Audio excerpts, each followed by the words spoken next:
Welcome to the Batman Drew podcast. I am your host, Andrew Mills, aka the Batman Drew, and I appreciate you taking time out of your day to be able to join me today. You know, it's still kind of weird to me that people actually take time out of their day to listen to my podcast and my rambles about life and fandom and, you know, all the random shit in between. And so I'm just thankful that you took time out of your day to listen to me. Today's episode, I don't have a whole lot to unpack in regards to fandom or even life updates, but I do have a couple things that I want to be able to talk about right away. Obviously, if we're talking about fandom, I can't go too deep without talking about my love for basketball. Specifically, being from Oklahoma, my love for the Oklahoma City Thunder. So today is June 23rd, so we are one day removed from the Oklahoma City Thunder winning their first NBA title in franchise history. And I want to dive right on in and talk about that real quick, right? Because first of all, congrats to the Oklahoma City Thunder.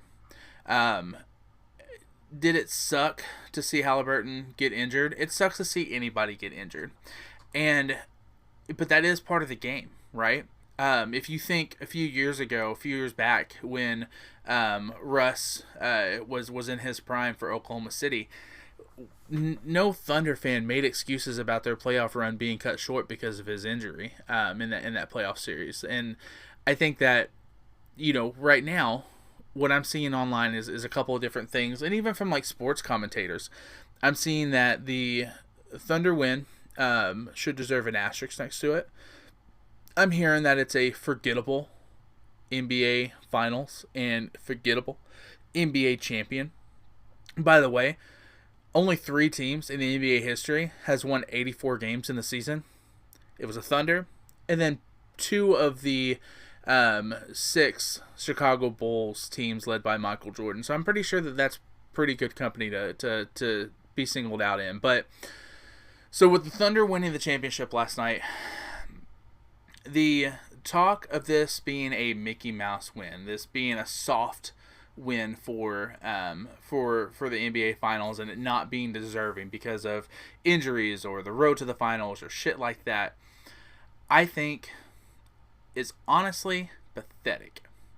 And I'm saying this, I'm biased, I'm saying this as a Thunder fan, but I'm going to call out several things to you that I'm sure that you, if you're one of the individuals who are out there saying that, oh, this is an asterisk win, this doesn't deserve it, I am 9,000% positive that, one, you're a LeBron over MJ fan, because the stupidity behind the comments of this deserves an asterisk or it's not really a championship is fucking silly. Tell me the same thing about LeBron just steamrolling his way through an Eastern Conference the first half of his career when none of the teams in the Eastern Conference were any good.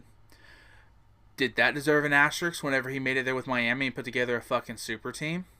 In fact, when he was with Cleveland, like, no one talks about the Spurs just shitting all over LeBron when he was a Cav, right? Like the hypocrisy of remembering history a certain way is so silly.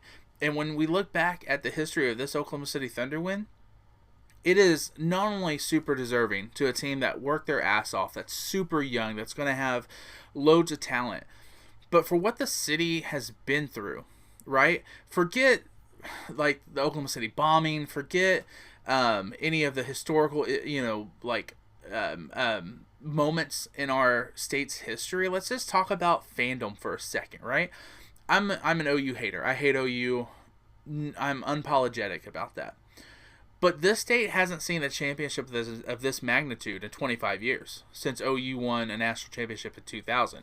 And you can say what you want about the softball championships, and that's a great run. But there is a difference when it comes to the level of competition and sport between OU women's softball, OU men's football, and the NBA championship, right? And so I think we can all agree at least on that. And just in regards to this championship for Oklahoma City, the way Kevin Durant left, the growth and development the city has definitely came on the shoulders of Kevin Durant being the player he was in Oklahoma City. Look, like we went out on a whim. We brought the Thunder to Oklahoma City, not knowing how it would go, knowing that we were a extremely small market. And we brought Oklahoma City, their first ever NBA team, in the Thunder. Kevin Durant, vital part. The success that he had with Harden and Westbrook, for him to leave the way that he did was shitty. I think we all know that. For us to rebound with Russell Westbrook deciding to stay in Oklahoma City and make another run at it, and then on top of that, the success we had once we ended up bringing in Paul George and Carmelo Anthony, say what you want, but the fact that we didn't quit, we just didn't roll over and rebuild. We continued to fight, and when that wasn't going to work out, and we had loads of talent, MVP caliber players, Hall of Famers coming through the city, and we couldn't get it done. To be able to go out and say, okay, we're committed to a rebuild, but to do it in such a way that was so reminiscent to the way the Spurs built their dynasty back in the early 2000s, to do it in a way that was so pivotal to not only the growth of the city, but its financial stabilization. Like we're not a big market, right? And you bring in high profile athletes, you're going to have to raise ticket prices and things like that. Like the Thunder organization just did it right on all accounts. To bring in SGA, to bundle our draft picks, to find the right players, to build the team that they built, that should be applauded. And for the individuals who are saying, no, this is as an asterisk, it wasn't earned, you are a fucking idiot. And I mean that with all the love in the world. Fandom is subjective. That's fine. But in this particular instance, you're decrediting so much that you have no fucking idea about. Like you're pissy because your boy LeBron wasn't in these finals. You're pissy because whatever your home team was that didn't make it probably got their asses kicked in the regular season by the Oklahoma City Thunder because they were steamrolling everyone. We had a finals. Like, finals was hard fought. Did I think it was going to be as close as it was? No. Do I think Halliburton getting hurt impacted the overall result of the final? No. I think we would have won that game no matter what.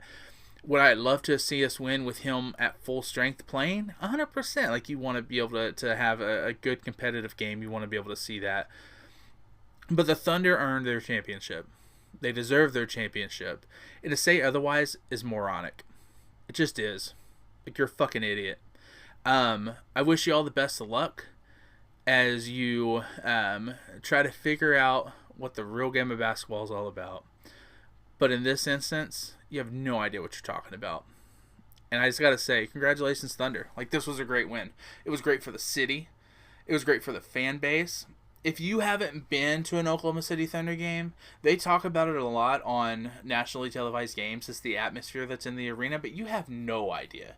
You have no idea what it's like at a Oklahoma City Thunder game. The fan base in Oklahoma City is so passionate and so supportive. Leads me to my next thing.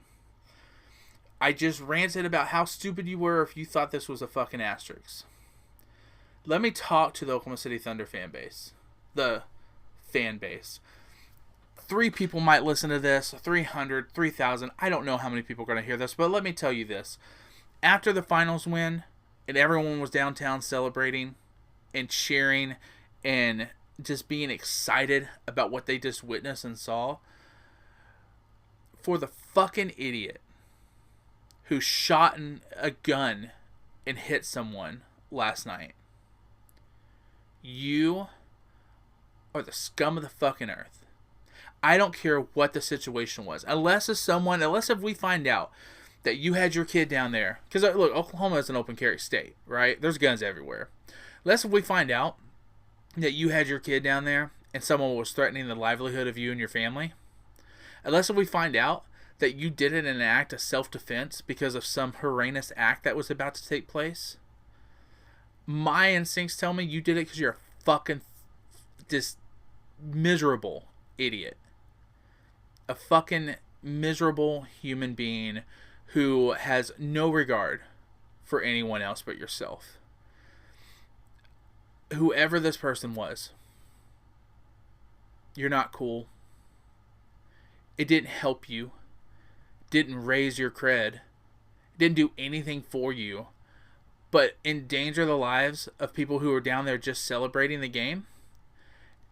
It did nothing for you, but for Oklahoma City to be even more on high alert for, events and things like that, to be able to take it. Like, if you follow the Thunder, or you're a Thunder fan, you remember whenever they first went to the finals and they played Miami in that finals, they used to have a giant block party down there by the Paycom Center. We used to shut down the roads, watch the game outside. There were almost as many people outside of the arena that were in the arena.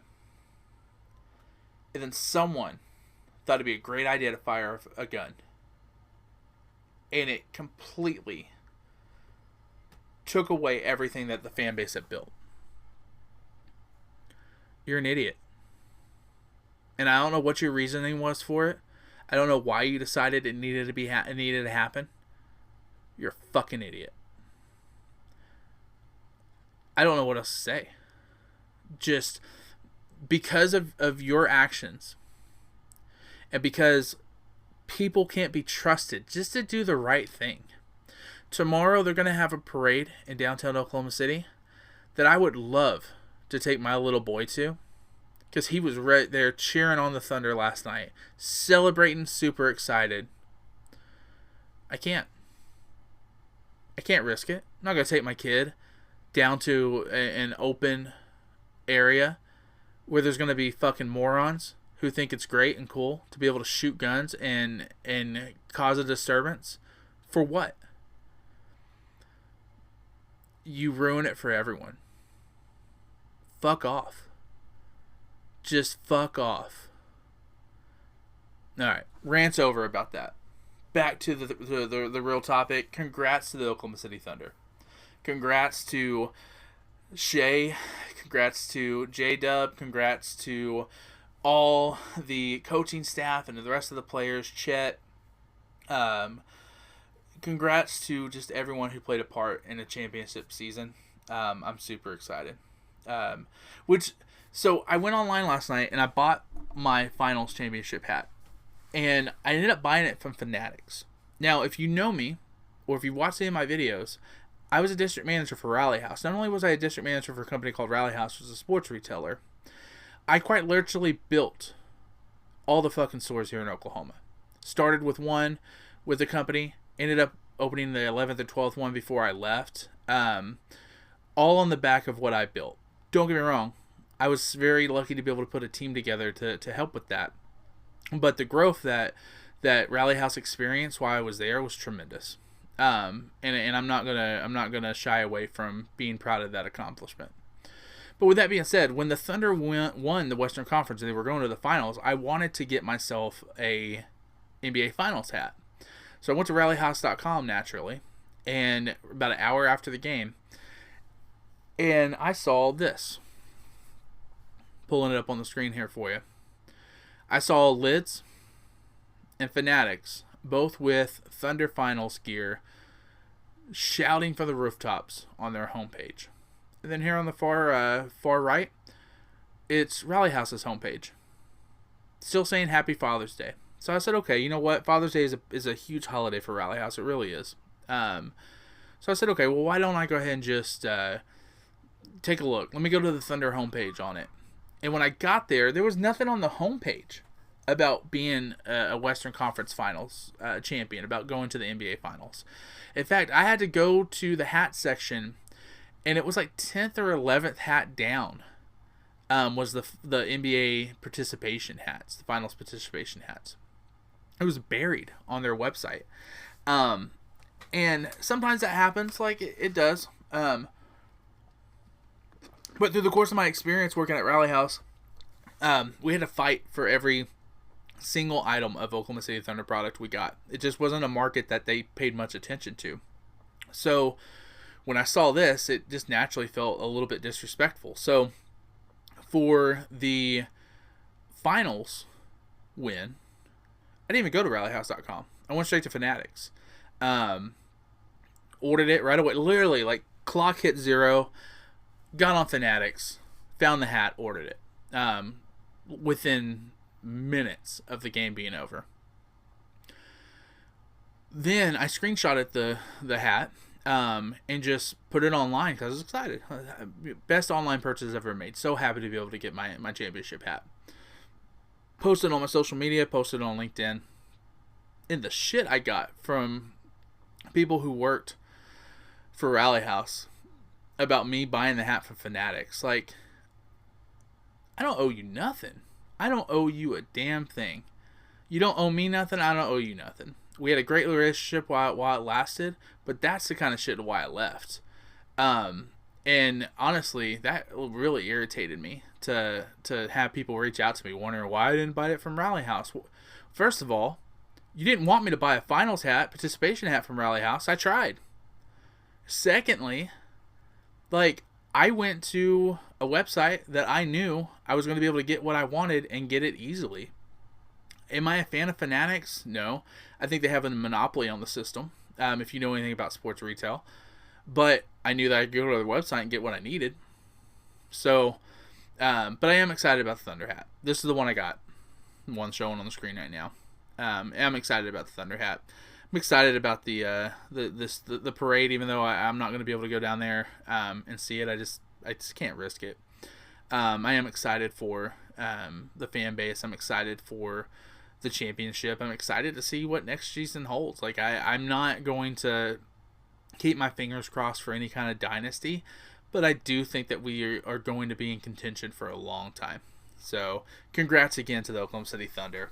So that's my, like, personal life fandom, I guess, right? I kind of separate that from, like, the nerdy fandom. And with the nerdy fandom, I really didn't do a whole lot this week. I had to work a little bit from home, so in the background, I ended up watching the Gran Turismo movie, which, if you haven't seen it, is really good. I was a fan of the game. Like, I played the game when I was growing up, and I had a lot of times where I played it with my older brother, and we would kind of work together in tag team races in order to try to accomplish more, right? But the movie, when it came out, was just one that I just missed, and it's really good. Like, it's a really good movie. Like, if you have not seen the Gran Turismo movie, shockingly, it is one of the best video game adaptation movies that I've ever seen. And I understand that it doesn't follow any kind of particular storyline. It's based off true events, but I think that's even better. Like, I think that's cooler. A spoiler, I guess, if you haven't seen it, but it follows the course of this Gran Turismo player who ends up winning this online contest to try to be able to be a real life car driver.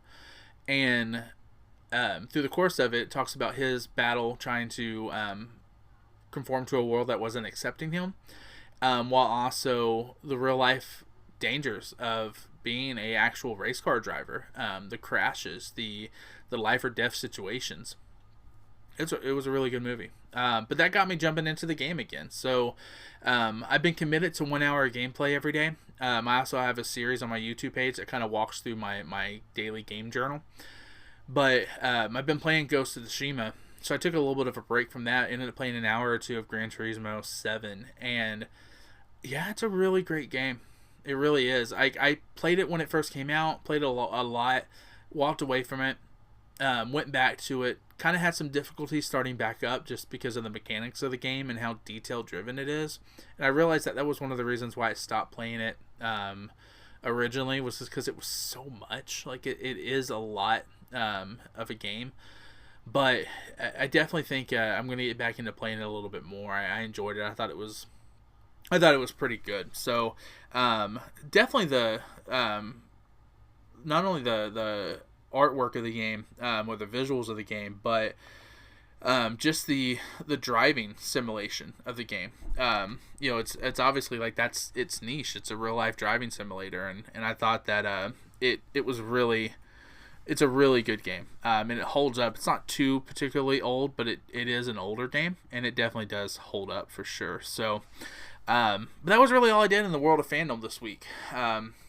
Watched a couple movies, started digging in more into the Magic the Gathering cards, starting to sort out what I bought and figuring out the game. I did download Magic the Gathering Arena, and I started playing that, trying to learn, went through the tutorials and everything, but I think that one's it's going to have to be one that I force myself to play so I don't forget what I've retained and learned, but I am excited about it. So You're going to see a couple of different videos pop up on my YouTube page, just documenting my journey and my world of getting into Magic, gaming, all that kind of stuff, right? So I'm excited for some new things that I'm going to be doing on my page. So if you haven't done so already, please like and subscribe. You can even, whatever, that little fucking bell to be able to notify you when I post a video. I'm trying to post more often and more consistent, so I would just love your support. I really would. So let's finish off the show talking about the random shit. And this is kind of a ranting episode, apparently, but I thought this was really stupid. Came out that some Zack Snyder fans, if you are a Release the Snyder Cut person, I gotta tell you, the movement itself was great, because I think we got a version of Justice League that we wouldn't have got otherwise, that was better than the theatrical version that we got, that felt a little bit more complete since we were separating ourselves away from that DCEU. But it just carried on into toxicity. And so if you're a Snyder fan, one of these Snyder bros who just thinks that anything else that DC does that is aside from Snyder is garbage before it even comes out, just like the people I talked about earlier, you're an idiot. You're stupid. You're dumb. Like, you haven't even seen the Superman movie, but these Snyder fans are already going out participating in chats to try to ruin the movie-going experience and tank the reviews for the new Superman movie. Literally, there is a campaign that they're going on to go see the movie. You're gonna go see the movie. You're gonna spend your money to go see the movie that you hate, that you haven't even seen, so that you can post spoilers online and spoil it for everyone, and then leave negative reviews even before you've seen the movie to try to discourage other people from going to see the movie. I do some cosplay photography, and I remember when Release the Snyder Cut movement was out there, and the amount of cosplayers that were like, Snyder's is visionary, he's amazing, like, release the Snyder Cut. Again, I thought the movement was great, but then after we got it, it just continued, and to keep the Snyderverse going, like, we need to keep Zack Snyder in the business. Like, no, we don't. It wasn't working. I'm a huge DC fan. Batman is my favorite superhero ever. My son is named after Dick Grayson. I even have my name tattooed in Kryptonian across my arm. I love the DC universe. It wasn't working. It wasn't good. In this new Superman movie, whether you like it or not, like, if you watch it and you don't like the movie, that's fine. Art is subjective. Like, no one's going to hate you for it. But if you go to watch this movie and you go in predetermined that you're going to hate it, like, why live in that kind of misery? Shit. Like, and for these silly individuals to, one, think that James Gunn is going to have all these bots going out to give positive reviews to a movie that they haven't seen, to feel like you have to combat that with shitting on a movie that hasn't even come out yet, to feel like you're in some kind of battle. What's the point? Like, if there was a world where all of a sudden, let's say the new Superman movie tanks, it makes $250 million, financial failure. They've already shot Supergirl. Okay, so let's say you successfully are able to tank that. Not that your actions can do anything, but let's just say they do, and you tank that, and that one makes $125 million, and they're both financial failures, and Warner Brothers goes to James Gunn and says, "You're out. We're not doing this. It's clearly not working."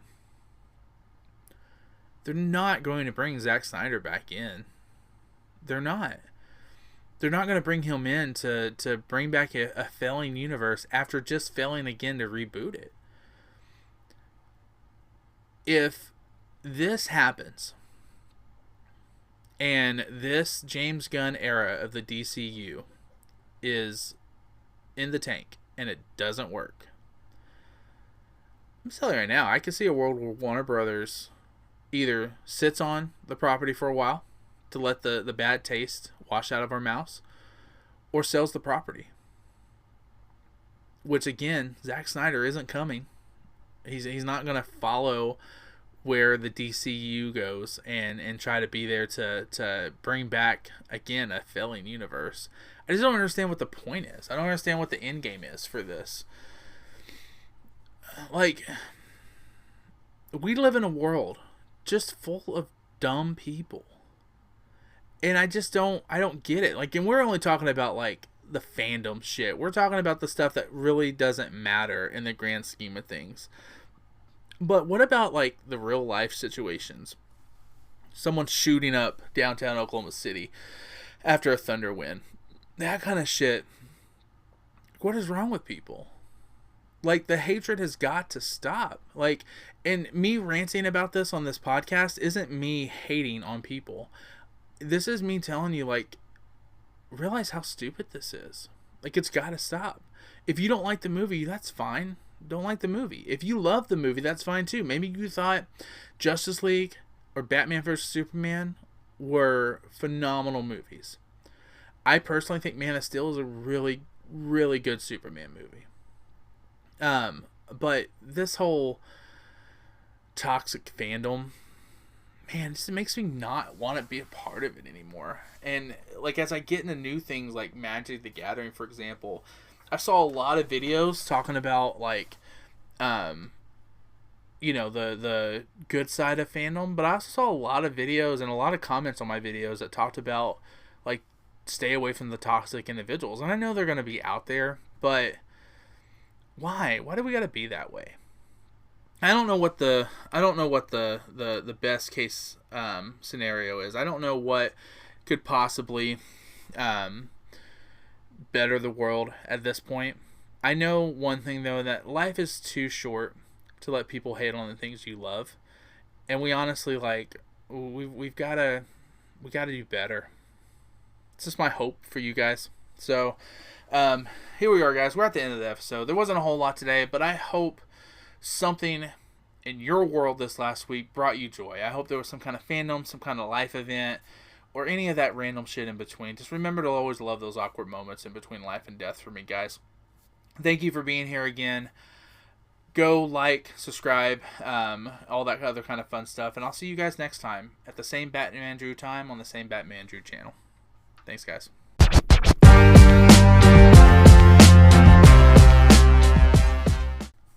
I will be honest and tell you that Magic the Gathering intimidates the hell out of me. But I'm starting a new series this week. I'm going to take you along on my journey. So please stay tuned. Watch out for side quest videos. And yeah, let's see what Magic